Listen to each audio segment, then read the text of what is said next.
Hello friend, स्वागत है आप सभी का अपने चैनल आस्क मोड में। तो प्यारे बच्चे जल्दी से जल्दी यहाँ पे उठ जाइए क्योंकि मॉर्निंग हो चुकी है, सुबह हो चुकी है और यहाँ पे आज का क्लास होने वाला है क्लास 12 का केमिस्ट्री का। और केमिस्ट्री में हम लोग क्या पढ़ने वाले हैं 6 फरवरी के लिए सब्जेक्टिव क्वेश्चन जो आपके एग्जाम के लिए महत्वपूर्ण होगा। और ये 20 क्वेश्चन कर लेते हैं तो इसमें से बहुत सारे ऐसे क्वेश्चन होंगे जो देखने को मिलेंगे एग्जाम में। तो यहाँ पे आपको ये क्वेश्चन तैयार कर लेना है। और यहाँ पे आज 20 तारीख हो गया, अगला 6 को आपका केमिस्ट्री का एग्जाम है और यहाँ पे 1 तारीख से आपको पता ही एग्जाम है। तो जल्दी से जल्दी आप लोग वीडियो को शेयर कर दीजिए। अभी भी कुछ नहीं बिगड़ा, अभी से भी आप लोग मन लगा के तैयारी कीजिए और हम आपको यहाँ पे केमिस्ट्री का जो क्वेश्चन कराएंगे क्लासरूम में ही याद करा देंगे, इतना गारंटी है, इतना विश्वास रखिए, ठीक है। तो जितने सारे स्टूडेंट है ना, फटाफट वीडियो को शेयर कीजिए, उन आलसी दोस्तों को उठा दीजिए अभी से भी जो अभी तक सोए हैं। तो जल्दी जल्दी शेयर करके सबको उठा दीजिए और एक बार तो आप लोग बता दीजिए कि आप सब बिल्कुल बढ़िया है कि नहीं है, मस्त है कि नहीं है, स्वस्थ है कि नहीं है, जल्दी जल्दी कमेंट कीजिए। तो चलिए प्यारे बच्चों, ये सब तो हो गया। और यहाँ पे पहली बात आपको याद रखनी, आज हम क्या देने वाले, 20 लॉन्ग क्वेश्चन पीडीएफ का देने वाले है ना। आज पीडीएफ में क्या मिलेगा, 20 लॉन्ग क्वेश्चन का पीडीएफ मिलेगा, है ना। तो सभी बच्चे यहाँ पे ध्यान रखेंगे, यहाँ पे क्या मिलेगा, 20 लॉन्ग क्वेश्चन मिलेगा, है ना। 20 लॉन्ग क्वेश्चन मिलेगा और इसमें से बहुत सारा ऐसा क्वेश्चन होगा, 3 से 4 क्वेश्चन फंसेगा, पक्का गारंटी के 3 से 4 क्वेश्चन लड़ेगा तो लड़ेगा। तो आप लोग इसको कैसे डाउनलोड कर सकते हैं, बिल्कुल यहाँ देखिए इसका पीडीएफ कैसे आप लोग डाउनलोड कर सकते हैं प्यारे बच्चों, वो हम आपको बताने वाले हैं ना। तो यहाँ पे कैसे मिलेगा आपको, क्या फ्री में कैसे आपको फ्री में ये मिलने वाला है, ये चीजें हम आपको बताने वाले हैं। तो कैसे मिलेगा ये लास्ट में आपको पता चलेगा। तो चलिए, यहाँ पे चैनल पे पहली बार आए हैं तो सबसे पहला ये काम करना दीजिए बाबू, जल्दी जल्दी रिक्वेस्ट है कि 200 के करवा दीजिए, कितना इंतजार करवाइएगा। चलिए चैनल को सब्सक्राइब करके बेल आइकन को प्रेस करके ऑल पे, और लाइक नहीं किए बाबू फटाफट से लाइक कर दीजिएगा। व्हाट्सअप ग्रुप ज्वाइन कीजिए, नंबर नोट कीजिए मेरा, यहाँ पे नंबर है 91 35 74 20 24। आप इस पे मैसेज करके फटाफट से जुड़ जाइए, जुड़ना आपके लिए बहुत ज़्यादा जरूरी है। और ये 20 लॉन्ग क्वेश्चन का पीडीएफ उन्हीं को मिलेगा ना जो प्यार बच्चों क्लास करते हैं, बाकी कोई ढूंढते रह जाएगा ना, नहीं मिलेगा, क्योंकि इसको ऐसी जगह डाले कि जो क्लास करेगा उसी को मिलेगा ना। तो यहाँ पे चलिए आप लोग अंत तक बने रहिएगा, जरूर आपको मिलने वाला है। तो चलिए बाबू शुरू कर दे, एक बार यस बोलिए मेरे प्यारे, फटाफट से यस बोल दीजिए, क्योंकि क्लास ना बहुत धाकड़ होगा और आपको समझा समझा के कराएंगे ताकि आपको अभी के अभी याद हो जाए। देखिए हमारा पहला नंबर क्वेश्चन यहाँ पे आता है 20 सब्जेक्टिव क्वेश्चन का पहला सब्जेक्टिव क्वेश्चन। यहाँ पे आप लोग ध्यान रखिएगा, जो कि काफी ज्यादा महत्वपूर्ण क्वेश्चन है और ये क्वेश्चन तो बाबू आपको याद होना ही चाहिए, है ना। तो चलिए प्यारे यहाँ पे शुरू करते हैं पहले नंबर क्वेश्चन से। ये देखिए कि नाइट्रोजन के जो अणु होते हैं वो कम क्रियाशील क्यों होते हैं, कम क्रियाशील क्यों होते हैं। तो यहाँ पे आपको पता होना चाहिए कि नाइट्रोजन का जो संरचना होता है, हमारा स्ट्रक्चर होता है, कैसा होता है। तो यहाँ देखिए नाइट्रोजन का स्ट्रक्चर कैसे होता है, ये तो आपको पता ही है। N2 का प्यारे बच्चों स्ट्रक्चर क्या होता है, N2 लिख दिए। यहाँ देखिए N2 का स्ट्रक्चर पूछा है ना, तो यहाँ पे आपको लिख देना ही है, ठीक है ना। N2 का स्ट्रक्चर क्या होता है आपको पता है, ये प्यारे बच्चों इतना तो आपको पता होगा ना कि नाइट्रोजन के अणु कम क्रियाशील क्यों होते हैं। N2 यानी यहाँ पे देखिए नाइट्रोजन, और नाइट्रोजन का यहाँ पे आपको पता होगा संरचना इसका क्या होता है ना। तो यहाँ देखिए हम आपको एक बार क्या पढ़ाए थे, यहाँ पे आप लोग बताइएगा कि हम एक बार आपको क्या पढ़ाए थे। हम एक बार आपको पढ़ाए थे कि सिंगल बॉन्ड क्या देता है, एगो सिग्मा देता है, डबल बॉन्ड क्या होता है, एगो सिग्मा एगो पाई देता है, और ट्रिपल बॉन्ड क्या देता है, ट्रिपल बॉन्ड क्या होता है, एगो सिग्मा दूगो पाई। ये हम आपको पढ़ाए थे, ये हम आपको पढ़ाए थे कि एगो सिग्मा दूगो पाई देता है, ये आपको पता है ना, ये हम आपको पढ़ा चुके हैं। तो नाइट्रोजन में क्या है, यहाँ पे आप लोग देखिएगा कि यही पूछा गया कि ये कम क्रियाशील क्यों होता है, फिर मिनिमम क्यों होता है क्रियाशील। तो यहाँ पे देखिए नाइट्रोजन में क्या होता है, एगो सिग्मा बॉन्ड होता है, लेकिन इसमें क्या होता है, दूगो पाई बॉन्ड होता है, दूगो पाई बॉन्ड होगा। तो यहाँ पे आपको लिखना है कि जो नाइट्रोजन के अणु होते हैं ना, इनके दोनों इन के बीच में क्या होता है, त्रिक अबंध से ये जुड़े होते हैं। पहले लिखना है कि नाइट्रोजन के दोनों अणुओं में जो होते हैं प्यारे बच्चों वो त्रिक अबंध, नाइट्रोजन के दोनों अणु त्रिक अबंध द्वारा जुड़े होते हैं, जिसमें क्या होता है, एगो सिग्मा बॉन्ड होता है, लेकिन इसमें दूगो पाई बॉन्ड होता है ना, जिसको तोड़ने के लिए अधिक ऊष्मा की आवश्यकता पड़ती है। इसी कारण ये क्या होते हैं प्यारे बच्चों, आपको याद रखना कि नाइट्रोजन के अणु कम क्रियाशील होते हैं। देखिए कितना आसानी से आपको बता दिया, आपको याद भी हो गया। आपको देखिए इसी को देख के आंसर बता देना है, इसी को देख के आंसर बता देना है कि नाइट्रोजन के दोनों अणुओं के बीच त्रिकाबंध द्वारा ये जुड़े होते हैं। देखिएगा आंसर कैसे बताइएगा, इसका आंसर कैसे आपको याद रखना है कि नाइट्रोजन के दोनों अणुओं के बीच ये त्रिकाबंध द्वारा जुड़े होते हैं, बंधे होते हैं, ठीक है। जिसमें क्या होता है, एगो सिग्मा बॉन्ड होता है, बाकी ये जो होता है ना, इनमें दूगो पाई बॉन्ड होता है ना, इसमें दूगो पाई बॉन्ड होता है, और ये दोनों पाई बॉन्ड बहुत ही ज्यादा मजबूत होते हैं, बहुत। जब ये दो पाई बॉन्ड होते हैं ना, यहाँ पाई बॉन्ड, और यहाँ आप देखिए पी पाई और पी पाई बॉन्ड से ये क्या होते हैं, बंधे होते हैं इसमें, है ना। पी पाई बॉन्ड और पी पाई बॉन्ड से बंधे होते हैं, जिसको तोड़ने के लिए अधिक ऊर्जा की आवश्यकता पड़ती है, अधिक ज्यादा, बहुत ज्यादा अधिक ऊर्जा की आवश्यकता पड़ेगी इसको वियोजित करने के लिए, तोड़ने के लिए। तो यहाँ पे उसी को प्यारे बच्चों हम लोग क्या कहते हैं, उसी को हम लोग कहते हैं प्यारे बच्चों क्या, कि नाइट्रोजन के अणु, मतलब इसी को कहते हैं प्यारे बच्चों के नाइट्रोजन के अणु कम क्रियाशील होते हैं। तो यहाँ पे आपको याद रखनी प्रमाण स्वरूप यह कहना, यहाँ पे देखिए यह कम अभिक्रियाशील होते हैं। तो यहाँ पे देखिए जैसे इसका डेफिनेशन बनाया गया है कि नाइट्रोजन के अणु N2 में N और N परमाणुओं के बीच त्रिका बंध द्वारा ये जुड़े होते हैं। को बंध रहेगा बाबू, 3 गुआ बंध, है ना, त्रिका बंध द्वारा ये बंधे होते हैं। परिणाम स्वरूप यह क्या होते हैं, पी पाई बॉन्ड से बंधे होते हैं, जिसको तोड़ने के लिए अधिक ऊष्मा की आवश्यकता पड़ती है। वही तो बताएं, एकदम आसान है। यहाँ देखिए परिणाम स्वरूप यह क्या होते हैं, कम अभिक्रियाशील होते हैं। तो देखिए कितना अच्छा डेफिनेशन बताए हैं। बस N2 ये संरचना याद हो गया, आप लोग इसका डेफिनेशन लिख सकते हैं। समझ में आया ना प्यारे बच्चों, समझ में आया। और वहीं पढ़ाएंगे जो एग्जाम में फंसने वाला होगा, तो ध्यान रखिएगा। ये देखिए दूसरा नंबर क्वेश्चन, फटाफट से ध्यान रखिए कि प्रबल वैद्युत अपघट्य। यहाँ हम देखिए प्रबल वैद्युत अपघट्य क्या, वैसा वैद्युत अपघट्य जो जलीय विलयन में क्या हो जाए, पूरी तरह से घुल जाए, पूरी तरह से एकदम ना बचे। यहाँ देखिए वैसा वैद्युत अपघट्य जो क्या हो जाता है, यहाँ देखिए जो जलीय विलयन में पूरी तरह से क्या हो जाए, वियोजित हो जाए, घुल जाए, उसे क्या कहेंगे, प्रबल वैद्युत अपघट्य। जो आंशिक रूप से घुले, जैसे प्यारे बच्चों आपका दोस्त होता है, चाहे कोई भी होता है, आप लोगों में पूरा अगर वो पूरा घुल मिल जाता है, प्रबल दोस्त, बहुत जिगरी दोस्त, लंगोटिया यार हो फलाना ठिकाना हमरा खती हो कदी है कदी, यानी प्रबल, यानी बहुत ज्यादा मजबूत दोस्ती हो गया, आप ही के रंग आकार में क्या हो गया, घुल गया। जैसे प्यारे बच्चों मान लीजिए कि कोई दोस्त है, खैनी खाता है, गुटखा खाता है, दोस्त आया उसका और उसी आकार में घुल गया, वो भी क्या करने लगा, खैनी खाने लगा, गुटखा खाने लगा, यही सब करने लगा। एक वो दोस्त है, पढ़ता है, बहुत ज्यादा मन लगा के पढ़ता है, दूसरा दोस्त नहीं पढ़ता, आया, इससे दोस्ती हुआ और खूब ज्यादा उसी की तरफ पढ़ने लगा। तो क्या प्रबल वैद्युत अपघट्य, यानी वैसा वैद्युत अपघट्य जो जलीय विलयन में पूरी तरह से वियोजित हो जाए और उसी का आकार ले ले, है ना। तो यहाँ पे उसे क्या कहेंगे, प्रबल वैद्युत अपघट्य कहेंगे, है ना। तो यहाँ पे याद रहेगा, जैसे हो गया KCl, CaCl, NaCl, ये सब हमारे क्या होते हैं, पूरी तरह से जलीय विलयन में वियोजित हो जाते हैं। तो ये तो आपको पूरा क्लियर याद हो गया। अब यहाँ आप देखिए वैद्युत अपघट्य में पूछा गया है कि दुर्लभ वैद्युत अपघट्य क्या होता है। दुर्लभ का मतलब होता है कमजोर। कमजोर वैद्युत अपघट्य क्या होता है, जैसे जो जलीय विलयन में पूरी तरह वियोजित नहीं होता है, आपसे दोस्ती कर लेगा, काम लायक करेगा, आप कुछ और पढ़ रहे हैं लेकिन वो कुछ और करेगा, आप खैनी खा रहे हैं वो पढ़ाई कर रहा है, आप यहाँ आप देख लीजिए, आप पढ़ाई कर रहे हैं वो खैनी खा रहा है, यहाँ आप देखिए कुछ भी हो सकता है, मतलब पढ़ेगा भी और कुछ और भी करेगा, लेकिन आप में घुलेगा थोड़ा सा, बाकी उतना भी आप में घुलेगा नहीं। यानी कहने का मतलब क्या, जो जलीय विलयन में पूरी तरह से वियोजित ना हो उसे क्या कहेंगे प्यारे बच्चों, हम उसे कहेंगे क्या, यहाँ पे दुर्लभ वैद्युत अपघट्य। जैसे एक उदाहरण ले लीजिए प्यारे बच्चों, क्या हो जाएगा, यहाँ आप देखिए CH3COOH ले लीजिए प्यारे बच्चों, और NH4OH ले लीजिए। ये थोड़ा बहुत घुलता है, बाकी नहीं घुलता है जलीय विलयन में, है ना। तो यहाँ पे ये आपको पूरा का पूरा याद हो गया होगा, पक्का गारंटी है कि ये 2 क्वेश्चन आपके दिमाग में डाल दिए होंगे, पक्का है। ये देखिए अगला क्वेश्चन, यहाँ पे ध्यान रखिएगा कि पूछा कितना बार गया है। सबसे बढ़िया कि आपको ध्यान रखना है कि पूछा कितनी बार क्वेश्चन गया है। ये देखिए कि प्रासरणी दाब की परिभाषा दे, बताइए प्रासरणी दाब की परिभाषा दे, ओस्मोटिक प्रेशर आखिर होता क्या है। यहाँ देखिए 2009, 13, 19 कितनी बार पूछा गया है, कितनी बार, जल्दी जल्दी प्यारे बच्चों उठाइए सभी बच्चों को। तो देखिए प्रासरणी दाब क्या होता है, ओस्मोटिक प्रेशर क्या होता है। तो यहाँ देखिए प्रोटीन तथा पॉलीमर का आणविक द्रव्यमान किससे ज्ञात किया जाता है, ये भी लिख सकते हैं। देखिए डिफिनेशन है तो इसमें ये भी लिख सकते हैं कि प्रोटीन तथा पॉलीमर का आणविक द्रव्यमान हमारा प्रासरणी दाब से ही निकाला जाता है। तो ये तो प्यारे बच्चों ऐड कर सकते हैं, बिल्कुल आपको टेंशन नहीं लेना, सोचना नहीं है ना। लेकिन हमको इसका डेफिनेशन लिखना, आप कैसे बढ़ा भी सकते हैं, लिख भी सकते हैं। तो देखिए अर्धपारगम्य झिल्ली द्वारा विलायक के पृथक किए विलयन में विलायक के प्रवेश को रोकने के लिए, विलायक क्या हो गया, यहाँ आप देखिए पानी हो गया, हमारा क्या हो गया प्यारे बच्चों, दूध हो गया, है ना। ये सब क्या होते हैं, विलायक होते हैं, है ना। तो यहाँ देखिए विलायक को रोकने के लिए पूछा जा रहा है, यहाँ देखिए विलायक को प्रवेश को रोकने के लिए विलयन पर लगाए गए आवश्यक बल। विलयन क्या हो गया, जैसे दूध और चीनी का, यहाँ देखिए दूध और यहाँ देखिए क्या प्लस, यहाँ पे क्या हो जाएगा प्यारे बच्चों, चीनी का मिश्रण हमारा क्या बनेगा, दूध और चीनी का मिश्रण हमारा क्या बनेगा प्यारे बच्चों, हमारा बन जाएगा क्या, विलयन, है ना।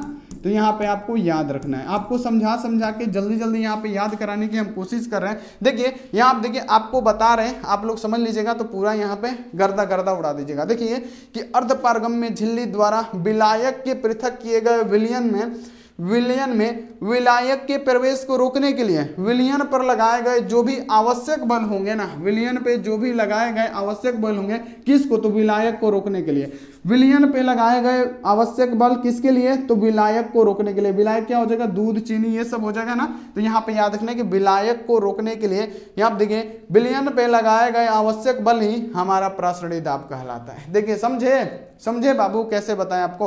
यहाँ पे देखिए आपको ऐसा लिखना है कि यहाँ पे देख लीजिए विलायक को रोकने के लिए विलयन पर लगाए गए आवश्यक बल, विलायक को रोकने के लिए, विलायक मतलब क्या, दूध, विलायक को रोकने के लिए विलयन पे लगाए गए आवश्यक बल, उसी को हम लोग क्या कहते हैं, प्रासरणी दाब कहते हैं। अब बताइए इससे अच्छा डेफिनेशन हो पाएगा, नहीं हो पाएगा, कोई नहीं देगा 100%। तो ये भी आपको समझ में आ गया, याद भी हो गया।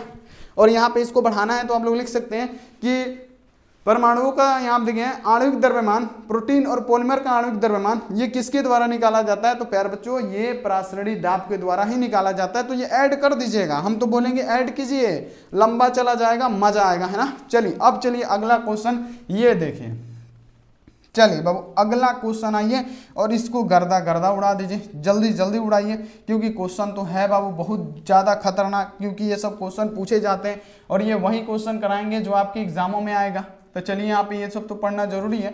चलिए चौथा नंबर क्वेश्चन थोड़ा सा तेजी से कर लेते हैं ना बाबू, क्योंकि प्यारे बच्चों एग्जाम बहुत नजदीक है और हम नहीं चाहते औरों की तरह कि आपका टाइम वेस्ट करें, हल्का हल्का पढ़ा के आहिस्ता आहिस्ता पढ़ा के। हम आपको समझा भी दे रहे हैं बाबू, सही से बताइएगा कसम से समझ में आता है कि नहीं, सब्जेक्टिव अभी मजा आ रहा है कि नहीं। यहाँ पे देखिए ये क्वेश्चन कितनी बार 2011, 2012, 2017 कितनी बार पूछा गया आपके सामने कि जो अमोनिया होता है, अमोनिया का क्वथनांक फास्फोरस से ज्यादा होता है, अमोनिया का क्वथनांक फास्फोरस से ज्यादा होता है। तो यहाँ पे आपको पता होना चाहिए प्यारे बच्चों, नाना पापा आशा सब बीमार, ये क्या होते हैं, वर्ग 15 के तत्व होते हैं। नाना पापा आशा सब बीमार, यहाँ पे क्या होता है, नाना पापा आशा सब बीमार, है ना। तो यहाँ पे देखिए NP, यहाँ पे क्या हो जाएगा,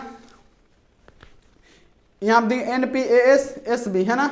यहाँ पे देखिए यहाँ पे आपको याद रखना कि नाना पापा आशा सब बीमार, यानी कहने का मतलब ये क्या हो गया, वर्ग 15 के तत्व हो गए। और वर्ग 15 के तत्वों में क्या होता है, सबसे जो पहले होता है उसका आकार छोटा होता है और सबसे जो लास्ट में आएगा उसका बड़ा हो जाएगा, है ना। तो यहाँ पे देखिए सबसे पहले यहाँ पे डेफिनेशन की तरह समझेंगे, उसके बाद से इसको समझा देंगे, टेंशन ना लीजिए। देखिए अमोनिया में N का आकार छोटा होने के कारण, यहाँ पे देखिए वर्ग 15 में क्या होता है, पहले N का छोटा रहेगा, उसके बाद से नाना पापा का थोड़ा सा बड़ा रहेगा, P का बड़ा रहेगा, आशा का और ही बड़ा रहेगा, सब का और ही रहेगा, अब BR का और ही बड़ा रहेगा, है ना। यानी इसका आकार जो होता है ना बड़ा चला जाता है, बढ़ता चला जाता है ना। तो यहाँ पे आपको याद रखना है NH3 में ये मान लीजिए N है, तो यहाँ देखिए ये क्या है, P है, ठीक है। तो यहाँ पे आप लोग याद रखिएगा ये क्या है, N है, ये है, P है। यहाँ देखिए NH3 में N का आकार छोटा होने के कारण, N हमारा सबसे छोटे ना बाबू, देखिए बच्चा की तरह लुलू है। तो यहाँ देखिए NH3 में N का आकार छोटा होने के कारण विद्युत ऋणात्मक अंतर ज्यादा होता है। यहाँ देखिए इसमें का जो ये बॉन्ड होगा ना, ये सबसे ज्यादा होगा, विद्युत ऋणात्मक अंतर इसका ज्यादा होगा। और इसमें क्या होगा प्यारे बच्चों, ये छोटा होगा क्योंकि इसका आकार बड़ा है ना। और यहाँ देखिए इसका और छोटा होगा, इसका और छोटा होगा, इसका और छोटा होता है। तो यहाँ पे आपको याद रखना है कि NH3 में N का आकार छोटा होने के कारण विद्युत ऋणात्मक अंतर क्या होता है, ज्यादा होता है। जबकि PH3 का आकार बड़ा होने के कारण, ये PH3 बड़ा है ना, P का आकार थोड़ा सा बड़ा है, इसका आकार बड़ा होने के कारण N और P का विद्युत ऋणात्मक अंतर क्या होता है प्यारे बच्चों, विद्युत ऋणात्मकता कम पाई जाती है। इसलिए जो NH3 है ना, इसका क्वथनांक बढ़ जाएगा PH3 से ज्यादा। तो चलिए यहाँ पे समझ में आया, समझ में आ गया होगा, पक्का है। ऐसे कैसे नहीं आएगा जी, ऐसे कैसे नहीं आएगा, इतना बढ़िया से आपको इतना बढ़िया से समझा रहे, कैसे नहीं आएगा बाबू, कैसे नहीं आएगा, आ गया ना।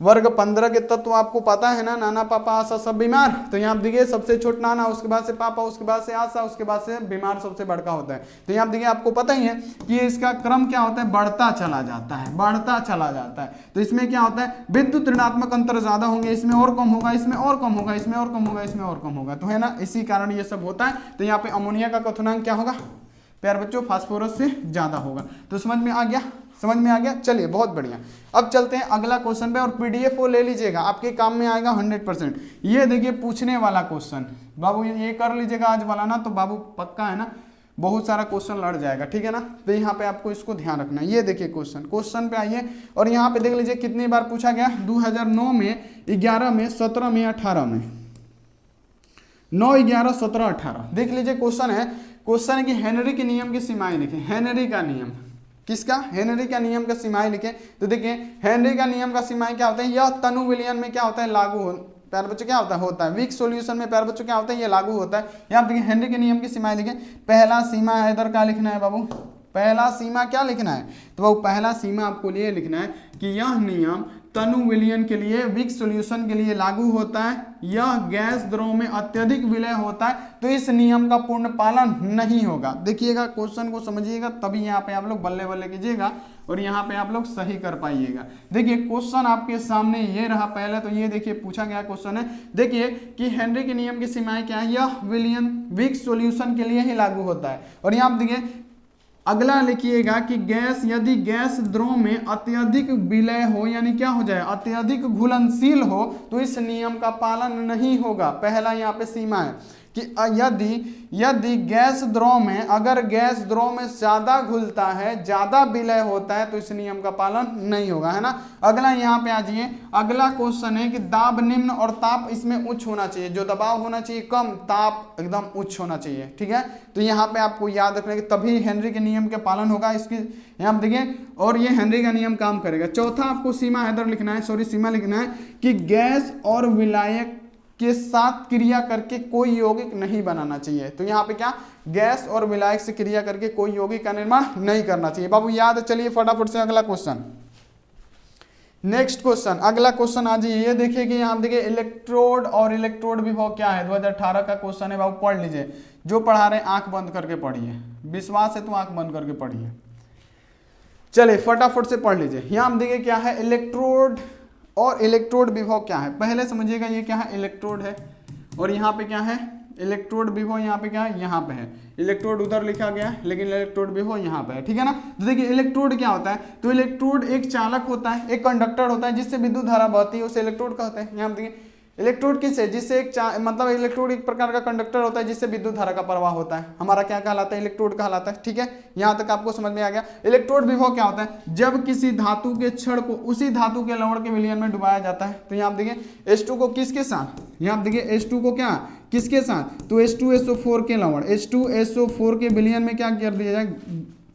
देखिए यहाँ पे क्वेश्चन पढ़िए, ये क्या है, H2SO4 का घोल है, H2SO4 ये क्या है, और इसमें कौन सा, तो प्यारे बच्चों H2 का ही यहाँ पे क्या हो, एगो लवण हो। यहाँ पे देखिए समझिए पहले क्वेश्चन को कि जब किसी विद्युत की छड़, यहाँ देखिए जब किसी धातु की छड़ को यहाँ देखिए उसी लवण के अंदर घुसाया जाए, यानी उसी लवण के विलयन, यानी H2 को मान लीजिए कि H2SO4 के विलयन में घुलाया जा रहा है। तो यहाँ पे देख लीजिए उसी धातु के लवण में विलयन में डुबो दिया जाता है, तो धातु के क्षण विलयन के सापेक्ष धन आवेशित या ऋण आवेशित हो जाते हैं। धातु के ये जो क्षण होगा ये विलयन के सापेक्ष क्या होगा, धन आवेशित या ऋण आवेशित हो जाएगा। तो ये प्यार बच्चों क्या है, ये हमारा हाइड्रोजन पर प्लस होता है, तो प्यार बच्चों यहाँ पे क्या हो जाएगा, माइनस हो जाएगा, इसमें माइनस वाला रहेगा। यानी कहने का मतलब ये है, उसी को हम लोग इलेक्ट्रोड विभव कहते हैं। समझिएगा पहले कि जब किसी धातु के छड़ को यानी H2 को क्या, H2SO4 के विलयन में ही, प्यार बच्चों वही तो बोला है कि जब किसी धातु के छड़ को उसी धातु के लवण के विलयन में, उसी धातु यानी H2 को H2SO4 के लवण के विलयन में डुबोया जाता है। तो या तो प्यार बच्चों यहाँ देखिए,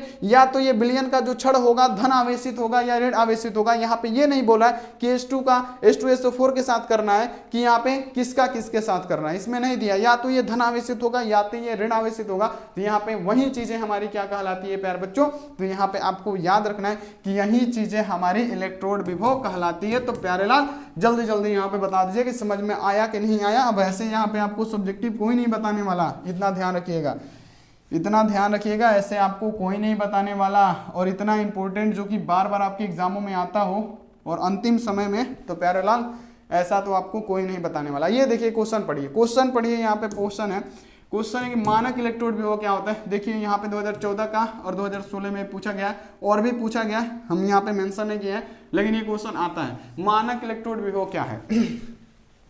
तो मानक इलेक्ट्रोड विभव क्या होती है, 20 को क्वेश्चन है, समझ लीजिएगा, मजा आ जाएगा। मानक इलेक्ट्रोड विभव क्या होती है, तो यहाँ पे समझना है कि किसी भी अर्ध सेल में, यहाँ पे क्या सेमीकंडक्टर, यानी एक, यहाँ देखिए एक इलेक्ट्रोड में 258 केल्विन ताप और 1 मोल प्रति लीटर सांद्रता की धातु आयन विलयन में इलेक्ट्रोड विभव को ही हम लोग मानक इलेक्ट्रोड विभव कहते हैं। तो यहाँ पे आप लोग समझिएगा कि ये क्वेश्चन आखिर कह क्या रहा है कि किसी भी अर्ध सेल में, यानी कोई भी अर्थात क्या हो, इलेक्ट्रोड है जिसमें क्या हो 258 केल्विन ताप हो और 1 मोल प्रति लीटर सांद्रता हो, है ना। तो यहाँ देखिए उस आयन में विलयन के इलेक्ट्रोड विभव को ही हम लोग क्या कहते हैं, उसमें जो विभव होगा इलेक्ट्रोड, तो इलेक्ट्रोड विभव, यहाँ पे विभव तो हम आपको बता दिए ना, इलेक्ट्रोड और इलेक्ट्रोड विभव तो हम आपको बता दिए ना। अभी जस्ट पीछे पता है कि इलेक्ट्रोड क्या होता है, जिससे विद्युत धारा का प्रवाहित होता है, और इलेक्ट्रोड विभव क्या होता है, तो उसी लवण के विलयन को उसी के घोल में डुबाया जाता है। तो वो जो यहाँ पे प्यारे बच्चों जो यहाँ पे हमारा जो होता है ना, यहाँ पे ये इसी के सापेक्ष क्या होता है, धन आवेशित हो जाएगा चाहे ऋण आवेशित हो जाएगा। इसी को हम लोग क्या कहते हैं, तो प्यारे बच्चों इसी को हम लोग बोलते हैं इलेक्ट्रोड विभव। धातु के छड़ को यहाँ देखिए उसी के विलयन में डुबा दिया जाए तो धातु का छड़ या तो धन आवेशित होगा या तो ऋण आवेशित होगा। मान लीजिए H2 को कर रहे हैं तो H2SO4 के विलयन में डालेंगे तो ये प्यारे बच्चों क्या होगा, H2 पे प्लस होता है तो ये क्या हो जाएगा, ऋण आवेशित हो जाएगा। ऐसे ही प्यारे बच्चों यही क्वेश्चन है, उसी प्रकार ये भी है, यहाँ पे समझिएगा उसी प्रकार ये भी क्वेश्चन है कि किसी भी अर्ध सेल में अर्थात एक इलेक्ट्रोड में 258 केल्विन का ताप हो और 1 मोल प्रति लीटर का क्या हो बाबू, सांद्रता हो, 1 मोल प्रति लीटर का सांद्रता हो, उसी धातु के विलयन में इलेक्ट्रोड विभव को ही हम लोग क्या कहेंगे प्यारे बच्चों, मानक इलेक्ट्रोड विभव। तो बाबू याद हुआ कि नहीं, बता दीजिए, मजा आ रहा है कि नहीं, हमसे सब्जेक्टिव पढ़ के सही से बताइएगा। मजा है ना, बिल्कुल आएगा बाबू, कैसे नहीं आएगा, हम मान ही नहीं सकते कि मजा नहीं आ रहा है। चलिए अगला क्वेश्चन जो कि बहुत बढ़िया है बाबू, ऐसा नहीं है कि ये सब नहीं पूछेगा, यही सब पूछता है, यही सब पूछता है, ध्यान रखिए, यही सब पूछता है चेला लोग। तो यहाँ पे आपको ध्यान रखना है। देखिए विद्युत अपघट्टी क्या है, सिंपल सा क्वेश्चन है, जिससे विद्युत धारा का प्रवाह होता है, ऐसा विलयन जिससे विद्युत धारा का प्रवाह हो जाए, वैद्युत अपघट्ट। बस सिंपल सा आप लोग ऐसे ही या इसको लिख सकते हैं कि वैसा जलीय विलयन जिससे हमारा विद्युत धारा का प्रवाह होता है, वैसा जलीय विलयन में, ऐसा नहीं कि किससे, कंडक्टर से हमारा विद्युत धारा का प्रवाह हो रहा है, तो नहीं, कंडक्टर में विद्युत धारा का प्रवाह हमारा किसके द्वारा होता है, इलेक्ट्रॉनों के द्वारा होता है, ये आप लोग पढ़े होंगे। लेकिन जलीय विलयन की बात किया जाए तो जलीय विलयन में क्या किसके द्वारा होते हैं, आयंस के द्वारा होते हैं ना। तो यहाँ पे आपको पता है, जबकि यहाँ देखिए कंडक्टर में क्या होगा, तो कंडक्टर में हमारे इलेक्ट्रॉन के द्वारा होते हैं ना। तो यहाँ पे आपको इतना तो पता होगा। तो चलिए इतना पता है तो इसको समझने में कोई दिक्कत नहीं है। अगर पूछ देगा एग्जाम में 8 नंबर क्वेश्चन ऐसे पूछेगा कि वैद्युत अपघट्टे क्या होते हैं, तो वैसा जलीय विलयन जिससे विद्युत धारा आसानी से प्रवाहित हो सके उसे हम लोग वैद्युत अपघट्टे कहते हैं। तो यहाँ पे ऐसे भी लिख सकते हैं, ये डायग्राम भी बना सकते हैं, बिल्कुल आसान होगा। ठीक है, तो यहाँ देखिए आपको कैसे इसको डिफिनेशन के तौर पे लिखना है। हम आपको एक डिफिनेशन याद करा दिए कि वैसा वैद्युत अपघट्टे, वैसा जलीय विलयन, यहाँ पे क्या, वैसा जलीय विलयन जिससे हमारा विद्युत धारा, जलीय विलयन जरूर लगाना है कि वैसा जलीय विलयन जिससे हमारा विद्युत धारा आयनों के द्वारा प्रवाहित हो उसे हम लोग वैद्युत अपघट्टे कहते हैं। ठीक है, तो यहाँ पे आप लोग ऐसे लिख सकते हैं, या लिखिएगा अगर आपको मर्जी हो ये डिफिनेशन लिखने का, ऐसे लिखेगा कि अगर किसी तरल पदार्थ में करंट को प्रवाहित किया जा रहा है तो रासायनिक अभिक्रिया के कारण उस तरल पदार्थ के जो आयंस होंगे यानी उस तरल पदार्थ के जो तत्व होंगे वो अलग हो जाते हैं। इस प्रक्रिया को हम लोग वैद्युत अपघट्टे कहते हैं, यानी इलेक्ट्रोलाइसिस कहते हैं। तो ये भी लिख सकते हैं। बहुत सारी डिफिनेशनें होती हैं जो आपको लिखना पड़े। जैसे यहाँ पे क्या है, इसमें NaCl मान लीजिए घोल दिए हैं NaCl, तो जब इसमें धारा का प्रवाह देंगे ना, तो यहाँ देखिए जब इसमें NaCl घोलेंगे ना, NaCl घोल देंगे तो देखिए जब इसमें करंट देंगे ना तो ये Na टूट जाएगा, Na टूट जाएगा प्यारे बच्चों प्लस में, और Cl टूट जाएगा किसमें, माइनस में। और यहाँ पे क्या है, ये माइनस चार्ज है और यहाँ पे क्या है, ये प्लस चार्ज है ना। तो ये क्या करेगा, ये प्लस वाला जितना भी होगा ना इसके कैथोड पे आके यहाँ पे जमा हो जाएगा, ये आके प्यारे बच्चों क्या होगा, इस पे जमा होने लगेगा Na, है ना।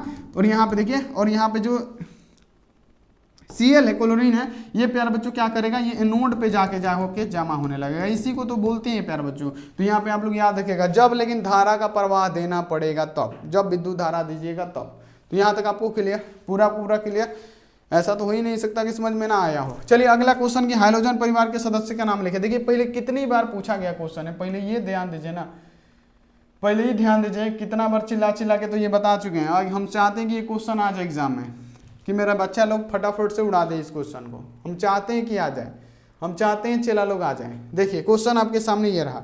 देखिए कि हाइड्रोजन परिवार के सदस्यों को नाम लिखें। हाइड्रोजन के परिवार के सदस्य के कौन कौन से हाइड्रोजन परिवार के सदस्य, तो यहाँ पे आपको पता है हाइड्रोजन परिवार वर्ग 17। यहाँ पे देखिए पूरा फुल्ली डिटेल में लिखना है, वर्ग 17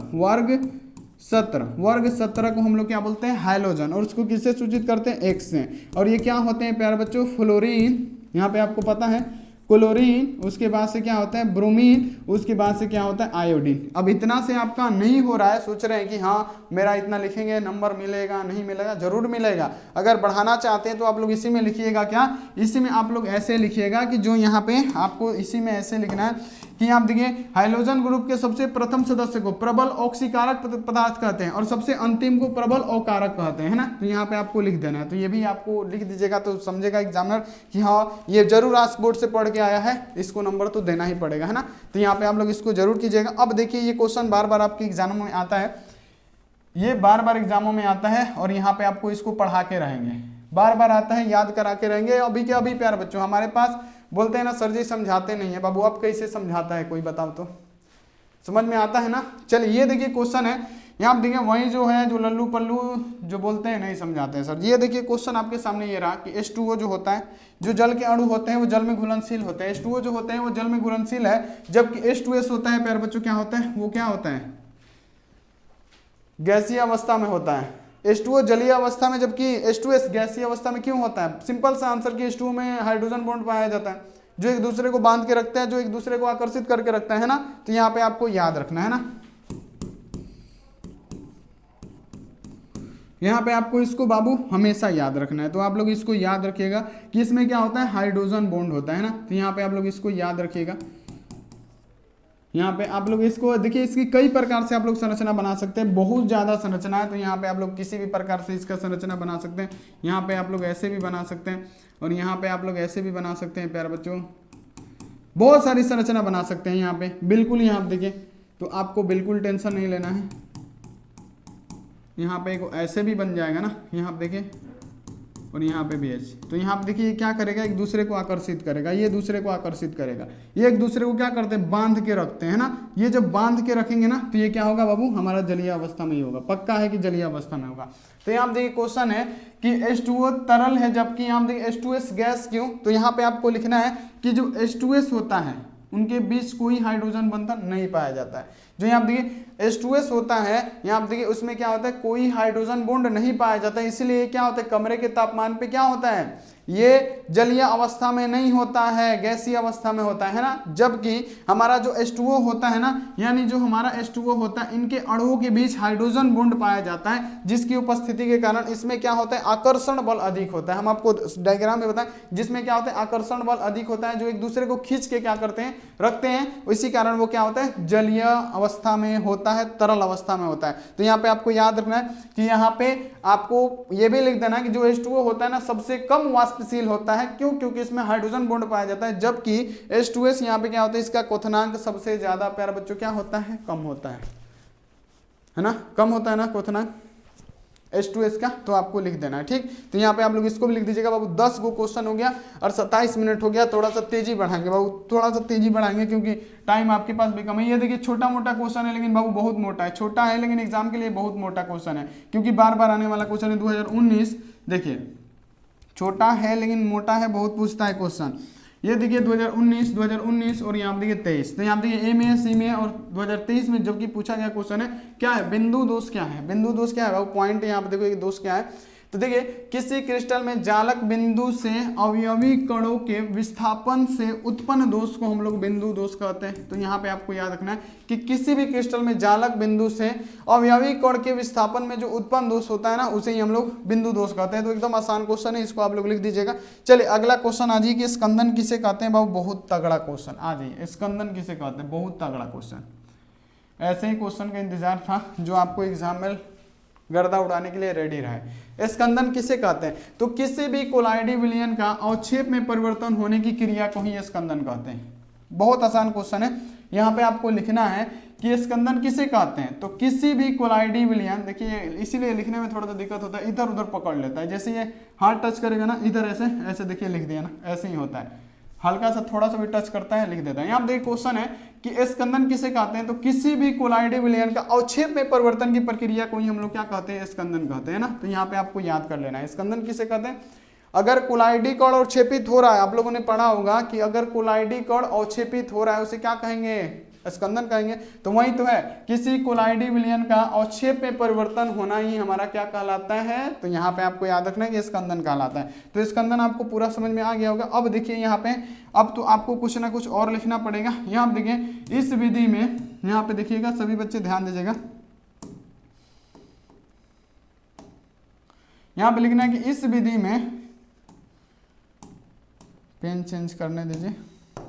यहाँ देखिए इस विधि में कोलाइडी कणों का, यहाँ देखिए विपरीत आवेश इलेक्ट्रोड की तरफ गति करवाया जाता है, जहां ये कण विद्युत उदासीन हो जाते हैं और विद्युत उदासीन कणों के रूप में तल में क्या होते हैं, इकट्ठे हो जाते हैं, स्कंदित हो जाते हैं। तो ये प्यारे बच्चों कुछ यहाँ पे इन्फॉर्मेशन है जिसको आपको लिखना तो पड़ेगा, लिख दीजिएगा बिल्कुल यहाँ पे। लेकिन इसका डिफिनेशन पूछा है तो यहाँ पे क्या, किसी भी कोलाइड विलयन का अवक्षेप में परिवर्तन होना ही हमारा क्या कहलाता है, स्कंदन कहलाता है। तो स्कंदन आपको पता चल गया। उसके बाद से लिखना कि इस विधि में क्या होगा, कोलाइडी कणों को विपरीत आवेश इलेक्ट्रोड की तरफ गति कराया जाता है, विपरीत आवेश के द्वारा इसको गति कराया जाएगा। तो ये कण उदासीन हो जाते हैं। क्या हो जाता है, उदासीन क्यों होंगे, क्योंकि विपरीत कराएगा तो इसपे से प्यारे बच्चों जो होते हैं ना, ये जो आयंस होते हैं वो ऊपर मतलब दूसरे वाले पे चले जाते हैं, तो ये उदासीन हो जाते हैं। अब यहाँ देखिए, और विद्युत उदासीन कणों के रूप में ये तल में क्या होता है, जब जिसमें उसमें आयन ही नहीं रहेगा तो उसका क्या काम, तल में जाके इकट्ठा हो जाते हैं, स्कंदित हो जाते हैं। तो यहाँ पे उसी को हम लोग स्कंदन बोलते हैं। तो ये भी आपको समझ में आ गया।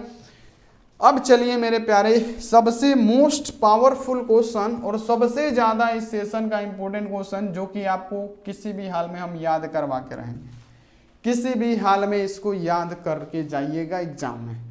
पहले बात, ऐसा नहीं कि पढ़ लिए तो छोड़ दिया, नहीं, क्रिस्टलीय और अक्रिस्टलीय ठोस में अंतर लिखना है बाबू, difference between crystal and amorphous solid. तो यहाँ देखिए, तो यहाँ पे आपको वही लिखना है कि आपको कि क्रिस्टल और अक्रिस्टल में अंतर लिखे। क्रिस्टलीय ठोस क्या, जिसका निश्चित ज्यामितीय आकृति हो, क्रिस्टलीय ठोस 1000 को लिख सकते हैं आप, तो इसका जितना हम आपको ऑब्जेक्टिव में बता दिए, जिसका निश्चित ज्यामितीय आकृति क्रिस्टलीय ठोस, जिसका निश्चित ज्यामितीय आकृति नहीं वो अक्रिस्टलीय ठोस। लिख दीजिए, पहला डिफरेंस हो गया आपका,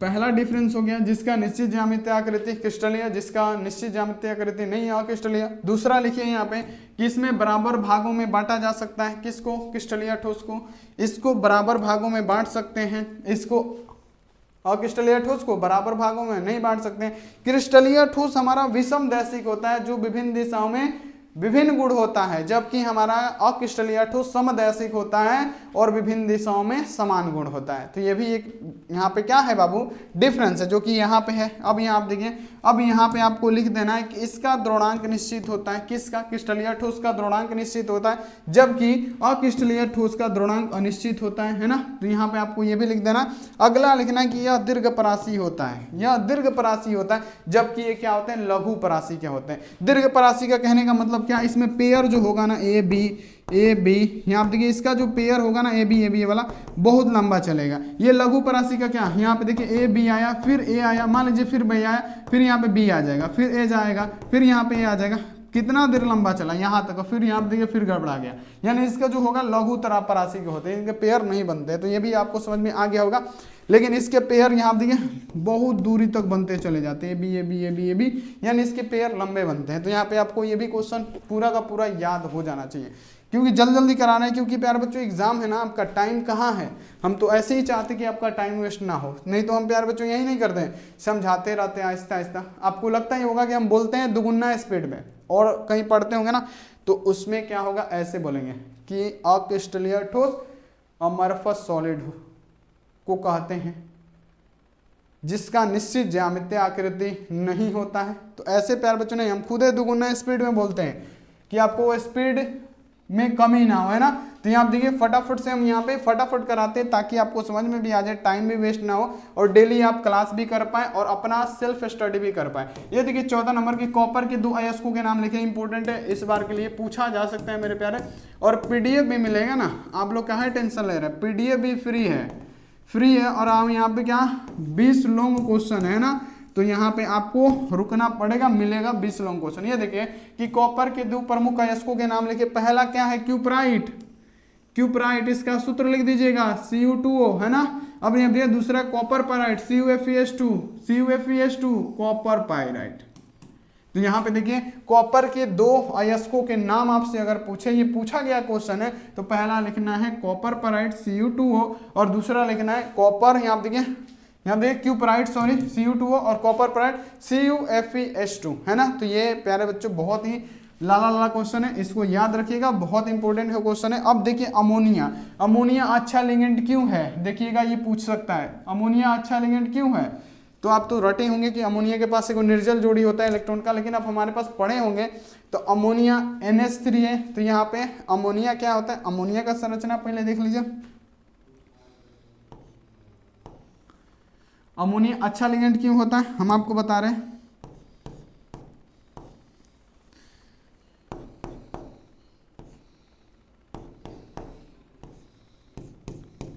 यहाँ पे क्या हो गया, एक लोन पेयर होता है इसके पास, है ना। अब देखिए क्वेश्चन है कि अमोनिया अच्छा लिगेंड क्यों होता है, तो जो अमोनिया के पास ये लोन पेयर है ना, ये किसी को दान दे देता है। अमोनिया के पास इलेक्ट्रॉन की एक निर्जल जोड़ी होती है जो किसी को दान दे देता है। अमोनिया के पास NH3 के पास ये क्या है, हमारा N है, ये नहीं है, थोड़ा सा तिरछा पाड़ है ना। NH3 के पास क्या है प्यार बच्चों, अमोनिया के एक निर्जल इलेक्ट्रॉन की एक निर्जल जोड़ी होती है, ये किसी को दान दे देता है। अमोनिया दान देगा तो अच्छे कहलाएगा बाबू। आप भी किसी को दान दे रहे हैं तो बहुत अच्छा काम करे, कोई भी आपको अच्छा बोलेगा। वही है कि अमोनिया अच्छा लिगेंड क्यों होता है, तो देखिए अमोनिया NH3 के पास एक इलेक्ट्रॉन की एक निर्जल जोड़ी होती है। इलेक्ट्रॉन का ये क्या हो गया, निर्जल जोड़ी हो गया, जो प्यार बच्चों क्या करते हैं, यानी लोन पेयर। देखिए लोन पेयर हम आपको बार बार बताते हैं ना, निर्जल जोड़ी लोन पेयर इलेक्ट्रॉन इसके पास होते हैं। ये लोन पेयर इलेक्ट्रॉन है, ये क्या कर देता है, डोनेट कर देता है, दान कर देता है, तो यहाँ पे उसे क्या कहेंगे, एक अच्छा लिगेंड कहेंगे। तो बिल्कुल यहाँ पे आपको लिखना है कि अमोनिया के पास इलेक्ट्रॉन की एक निर्जल जोड़ी होती है जो क्या कर देता है, दान कर देता है दूसरों को, इसलिए अच्छा लिगेंड है। तो है ना, याद हो गया ना, ये भी क्वेश्चन आपको इसी प्रकार याद रखना है। ये देखिए अगला क्वेश्चन में आइए कि वाष्प दाब का अपेक्षिक संबंध में रावल का नियम क्या है। फटाफट से सारा इंपोर्टेंट बता देंगे आज नहीं छोड़ने वाले हैं प्यारे, ठीक है ना।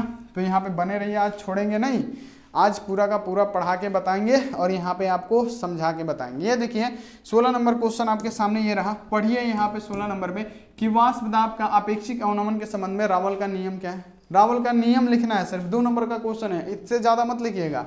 यहाँ देखिए वाष्प दाब के अपेक्षिक अवनमन में रावल का नियम क्या है, तो देखिए आपको लिखना है कि किसी तनु विलयन के वाष्प दाब का अवक्षेपिक अवनमन में उपस्थित विलय के मोल प्रभाज के बराबर होता है। तो किसी वाष्प दाब के अपेक्षिक अवनमन का फॉर्मूला क्या होता है, तो यहाँ पे होता है PO माइनस PS बटा PO, है ना। किसी वाष्प दाब के अवक्षेपिक अवनमन में उपस्थित विलय के मोल के प्रभाज के बराबर होता है। विलय के मोल प्रभाज क्या होता है, तो विलय का मोल प्रभाज होता है N बटा N प्लस कैपिटल N होता है। यहाँ पे क्या होता है, ये विलय का होता है। अगर विलायक का पूछे तो यहाँ पे क्या होता है, कैपिटल N बटा small n plus capital N, यानी अंश निकालना है। एक स्मॉल n यानी विलय का और विलायक का अंश निकालना ही मोल प्रभाज कहलाता है, यानी मोल अंश कहलाता है। तो हमसे क्या पूछा गया, हमसे यही पूछा गया है, ध्यान रखिएगा कि वाष्प दाब का अपेक्षिक अवनमन के संबंध में रावल का नियम क्या, तो किसी तनु विलयन के वाष्प दाब का अवक्षेपिक अवनमन में उपस्थित विलय के मोल प्रभाज के बराबर होता है। तो यहाँ पे आपको इतना क्लियर हो गया। तो यहाँ पे देखिए कैसे इसको बनाना है मेरा चेला।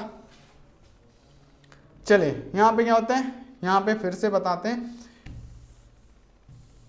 देखिए यहाँ पे क्या होता है, वाष्प दाब का अपेक्षिक अवनमन क्या होता है, वाष्प दाब का अपेक्षिक अवनमन हमारा हो गया, यहाँ पे ध्यान रखिएगा, वाष्प दाब का अपेक्षिक अवनमन हो गया PO माइनस PS बटा में PO, और ये बराबर यानी बराबर किसके होता है, विलय के मोल प्रभाज। तो विलय के मोल प्रभाज के लिए हम लोग स्मॉल n लिखते हैं और बटा में क्या हो जाएगा प्यारे बच्चों, small n plus capital N, इसी के बराबर होता है। इसी को क्या कहते हैं, रावल के नियम से हम लोग रावल के संबंधित वाष्प दाब का अवक्षेपिक अवनमन, रावल का नियम क्या है, इसके संबंधित वाष्प दाब का अवक्षेपिक अवनमन। तो यहाँ आप देखिए नीचे लिखा भी होगा PO माइनस PS बटा विलय का मोल प्रभाज। यहाँ आप देखिए PO माइनस PS बटा में यहाँ पे PO होगा, है ना, तब यहाँ पे ये राइट आंसर होगा। देखिए यहाँ पे सही लिखा गया, आप लोग इसको सही कर दीजिएगा। बिल्कुल ये मोस्ट इंपोर्टेंट क्वेश्चन है, तो आप लोग इसको याद रखिएगा। ये देखिए कि गालक एवं धातुमल में विभेद करें। ये देखिए अब यहाँ पे देखिए 17 नंबर क्वेश्चन आपके लिए क्या है, बहुत खास क्वेश्चन है, आपको इसको किसी भी हाल में याद रखना है। कैसे याद रखिएगा ये हम आपको बताते हैं, अभी आपको समझ में आएगा। ये देखिए क्वेश्चन है 17 नंबर कि गालक एवं धातुमल में विभेद उदाहरण के साथ करें। गालक एवं धातुमल में विभेद उदाहरण के साथ करें। तो गालक एवं धातुमल क्या होता है, तो देखिए वे रासायनिक पदार्थ जो अयस्क में उपस्थित अगलनीय अशुद्धि को गलनीय बनाने के लिए प्रयोग किया जाता है उसे गालक कहते हैं। गालक सबसे पहले यहाँ पे आपको पता चलना चाहिए गालक क्या होते हैं कि अयस्क में उपस्थित प्यार बच्चों अगलनीय अशुद्धि को गलनीय बनाने में जिसका प्रयोग किया जाएगा उसे गालक कहेंगे। देखिए गालक किसे कहेंगे, तो अयस्क में उपस्थित कोई अगलनीय अशुद्धि होगा, है ना, अगलनीय प्यार बच्चों, कोई भी प्यार बच्चों अशुद्धि होगा अगलनीय, उसको गलनीय बनाने में जिसका प्रयोग किया जाता है ना, उसको गलाने में जिसका प्रयोग किया जाता है उसे गालक कहा जाता है। जबकि गालक तथा अगलनीय अशुद्धि की प्रक्रिया से निर्मित जो पदार्थ बनता है उसे हम लोग धातुमल कहते हैं, यानी गला उला देगा उससे निर्मित होके जो बनेगा उसे ही हम लोग गालक कहते हैं। तो देखिए यहाँ पे मिल गया ना, यहाँ पे धातुमल और यहाँ पे गालक किसे कहते हैं, तो यहाँ पे आपको समझ में आ गया ना, पूरा का पूरा यहाँ पे धातुमल भी समझ में आ गया होगा, गालक भी। इससे ऐसा डेफिनेशन आपको कहीं नहीं मिलने वाला है, ठीक है ना। यहाँ पे देखिएगा कि गालक और धातुमल में विभेद करना है तो कैसे करना है, देखिए क्वेश्चन है, तो यहाँ पे लिखना है कि गालक एवं धातुमल में आपको विभेद करना है, तो वैसे रासायनिक पदार्थ जो अयस्क में उपस्थित अशुद्धि को, अगलनीय अशुद्धि को, कैसा अशुद्धि, तो जो अगलनीय अशुद्धि को गलाने में प्रयोग किया जाता है उसे गालक कहते हैं। और ये जो गालक और अगलनीय अशुद्धि मिल के जो निर्मित करेगा ना उसे ही हम लोग धातुमल कहते हैं, उससे जो बनेगा उसे हम लोग धातुमल कहेंगे। तो यहाँ पे आपको ये भी याद हो गया, बिल्कुल प्यारे याद हो गया। अगला क्वेश्चन यहाँ पे आ जाइए कि अम्लीय वर्षा से आप क्या समझते हैं। अम्लीय वर्षा से आप क्या समझते हैं, अम्लीय वर्षा क्या है, अम्लीय वर्षा से आप क्या समझते हैं, अम्लीय वर्षा क्या है। चलिए यहाँ पे समझिए कि अम्लीय वर्षा क्या है। अम्लीय वर्षा कब होता है, तो जब गाड़ी, कल कारखानों, चिमनी, जितने ये सब होते हैं ना, इनसे जो कार्बन डाइऑक्साइड यहाँ पे और SO2 जो निकलता है ना, NO2 और SO2 सॉरी NO2 और SO2 सल्फर डाइऑक्साइड, और यहाँ पे NO2 जो गैसें निकलती है ना, उससे क्या होता है हमारा वायुमंडल यहाँ पे क्या हो जाता है प्यारे बच्चों, यहाँ पे आयनीकृत हो जाता है, यानी प्रदूषित हो जाता है। वही क्या कराता है हमारा प्यारे बच्चों, अम्लीय वर्षा कहलाता है। यहाँ पे देखिए कराता है, तो इसी को हम लोग अम्लीय वर्षा कहते हैं। देखिए जब जल में अम्ल की बड़ी मात्रा में उपस्थिति हो अम्लीय वर्षा कहलाती है। जब जल में यहाँ पे अम्ल की बड़ी मात्रा में उपस्थिति हो, अम्ल क्या, जैसे कल कारखानों SO2 NO2 जो गैस निकलेगा ना वो क्या करेगा, ऑक्सीजन के साथ प्रक्रिया करेगा और वही प्रक्रिया करके हमारा अम्लीय वर्षा कराता है। तो यहाँ देखिए वर्षा जल में अम्ल की बड़ी मात्रा में उपस्थिति ही अम्लीय वर्षा कहलाती है। जब वायुमंडल की नमी के साथ सल्फर यानी SO2 और नाइट्रोजन NO2 की क्या करती है, ऑक्साइड की प्रक्रिया कराते हैं तो इसका निर्माण होता है, और यही प्यार बच्चों क्या होता है, जल के रूप में जमीन पे आता है। तो यहाँ पे आपको इसको भी याद रखना है, बहुत बढ़िया क्वेश्चन है ये। देखिए क्वेश्चन के निम्नलिखित यौगिक में से किसका रासायनिक आबंध कम अभिलक्षण का होगा। ये प्यारा बच्चों बहुत प्यारा क्वेश्चन है, छोटा सा है लेकिन बहुत प्यारा है, क्यूट सा क्वेश्चन है जिसको आपको याद रखना है। यहाँ आप देखिए क्वेश्चन आपके सामने ये रहा कि निम्नलिखित यौगिकों में से किसके रासायनिक आबंध का, यहाँ आप देखिए निम्नलिखित, यहाँ आप देखिए यौगिकों में से किसके रासायनिक आबंधों में कम, यहाँ आप देखिए आयनिक अभिलक्षण होंगे, आयनिक अभिलक्षण होंगे, है ना। सबसे कम आयनिक अभिलक्षण कौन सा हो जाएगा, पहला है LiCl, दूसरा है KCl। तो देखिए LiCl क्योंकि क्या होता है, Li का आकार K से बड़ा होता है, यहाँ पे आपको पता होना चाहिए LiCl होगा क्योंकि Li का आकार क्या होता है, K से छोटा होता है। तो यहाँ पे वही होता है, सिंपल सा लिख देना और बाकी लिख देना है, यहाँ पे क्वेश्चन ही छाप दीजिएगा, बिल्कुल राइट आंसर हो जाएगा। ये देखिए अगला क्वेश्चन यहाँ पे आ जाइए। अगला क्वेश्चन है कि मूललता और मूलरता को परिभाषित करें। ये क्वेश्चन आ सकता है बाबू, ध्यान रखिएगा, ऐसा नहीं है कि नहीं आएगा, ये आ सकता है प्लीज, इसको हल्के में नहीं लीजिएगा। देखिए क्वेश्चन है कि मूललता क्या है, मूललता पहले पढ़ेंगे। तो मूललता क्या होता है, तो प्रति लीटर विलयन में उपस्थित घुले हुए मोलों की संख्या को प्रति लीटर विलयन में उपस्थित प्रति लीटर, और सॉरी मूलरता पहले हम बता रहे हैं, मूललता नहीं, मूलरता में क्या, प्रति लीटर विलयन में घुले हुए उपस्थित मोलों की संख्या को हम लोग मोलरता कहते हैं, मोलारिटी कहते हैं, है ना।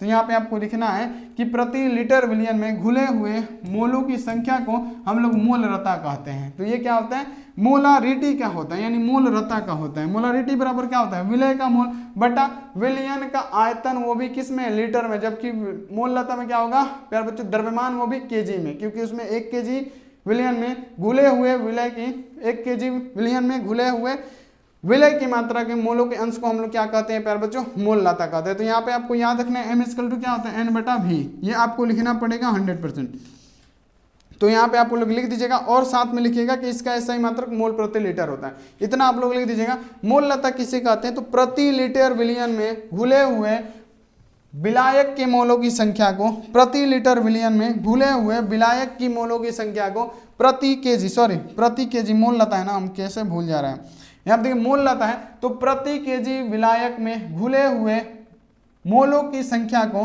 प्रति केजी विलायक में, क्योंकि मूललता है ध्यान रखिएगा, मूललता है मोलालिटी है। तो यहाँ देखिए यहाँ पे आपको ध्यान रखिए मूललता किसे कहते हैं, तो प्रति केजी विलायक में घुले हुए विलय की मोलों की संख्या को प्रति केजी विलायक में, प्रति केजी देखिए मूललता में प्रति केजी विलयन में घुले हुए मोलों की संख्या, प्रति केजी विलयन, मूललता में प्रति केजी मोलरता में क्या होता है, प्रति लीटर विलियन में। देखिए मोलरता फिर से समझा रहे हैं, हमारा भी दिमाग खराब हो रहा है। यहाँ देखिए प्रति लीटर, यहाँ देखिए विलियन में, प्रति लीटर विलियन में घुले हुए मोलों की संख्या को हम लोग क्या कहते हैं, तो प्यारे बच्चों मोलरता कहते हैं, है ना। अब मोलरता की बात आया तो प्रति केजी विलायक में, उसमें क्या हो रहा था प्रति लीटर विलियन में, लेकिन इसमें प्रति केजी विलायक में घुले हुए मोलों की संख्या को हम लोग मोलरता कहते हैं। तो यहाँ पे आपको ऐसे ही लिखना है कि प्रति केजी विलायक में घुले हुए मोलों की संख्या को हम लोग मोलरता कहते हैं, मोलालिटी कहते हैं। अब मोलालिटी क्या है, केजी है तो ये द्रव्यमान में होगा, ये केजी में है प्रति केजी, यानी केजी को किस में है, द्रव्यमान में तोला जाता है, यानी विलायक का मोल बटा क्या, विलायक का द्रव्यमान केजी में, है ना। यानी m इक्वल टू क्या हो जाएगा, n बटा w, द्रव्यमान को हम लोग w कर दें, यानी m इक्वल टू क्या हो जाएगा, मोलालिटी इक्वल टू क्या हो जाएगा, n बटा w, यानी विलय का मोल को हम लोग n से सूचित करते हैं, नंबर ऑफ मोल्स, यानी नंबर ऑफ मोल्स का मतलब क्या n, और बटा प्यार बच्चों क्या, द्रव्यमान को वेट में, तो m इक्वल टू क्या हो जाएगा, n बटा w हो जाएगा। अब यहाँ पे नोट देके लिखना है कि मोललता पर यहाँ पे ताप का प्रभाव नहीं पड़ता है, और इसका ऐसा ही मात्रा क्या होता है, मोल प्रति किलोग्राम। यहाँ पे क्या होता है, मोल प्रति किलोग्राम होता है। यहाँ पे आपको ऐसे लिख देना है कि इसका ऐसे मात्रक होता है। तो ये जो 20 क्वेश्चन हम आपको बताया ना, हर हाल में आपको याद कर लेना है, इसमें से बहुत सारा ऐसा टाका फंसेगा एग्जाम में, बहुत मजा आएगा। तो यहाँ पे आप लोग फटाफट से क्या कीजिए प्यारे, लाइक कर दीजिए जल्द, इतना बढ़िया से बाबू समझाएं, कितना मेहनत से, इतना तेजी से बोल के समझाएं, लाइक तो बनता है। चैनल को बाबू प्लीज सब्सक्राइब कर दीजिए, 200 के होने वाला, 190 पर काहे लटका के छोड़े, 10,000 का कमी है, नाना फुआ पापा सबसे सब्सक्राइब कर दीजिए कि जल्दी से जल्दी हो जाए। तो यहाँ देखिए लाइक और सब्सक्राइब कर दीजिएगा, और यहाँ देखिए व्हाट्सएप ग्रुप में भी ज्वाइन कर लीजिएगा। अब देखिए कि 20 जो लॉन्ग क्वेश्चन है ना, वो कहाँ पे आपको मिलने वाला है। सबसे पहली बात, सबसे पहले अपने फोन में गूगल या क्रोम ओपन कीजिए, जैसे ही ओपन कीजिएगा आपके सामने ये आ जाएगा। आपको क्या करना है, सबसे पहले यहाँ पे आपको सर्च बार में लिखना है आस्क बोर्ड। आस्क बोर्ड जैसे ही सर्च करके लिखिएगा, यहाँ पे ऐसा आ जाएगा। आपको क्या करना है, इसी पे एक बार क्लिक कर देना। इस पे एक बार जैसे ही क्लिक कीजिएगा ना, यहाँ पे आपके सामने ऐसा पेज खुलेगा ना।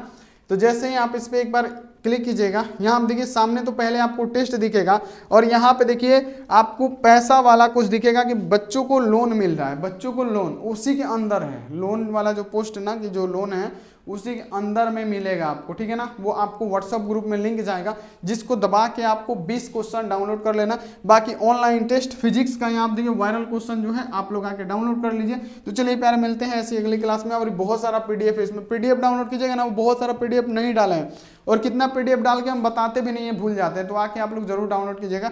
तो मिलते हैं ऐसे अगले क्लास में, आप लोग अपना ध्यान रखिए, मन लगा के पढ़ाई कीजिए बाबू। Take care and bye.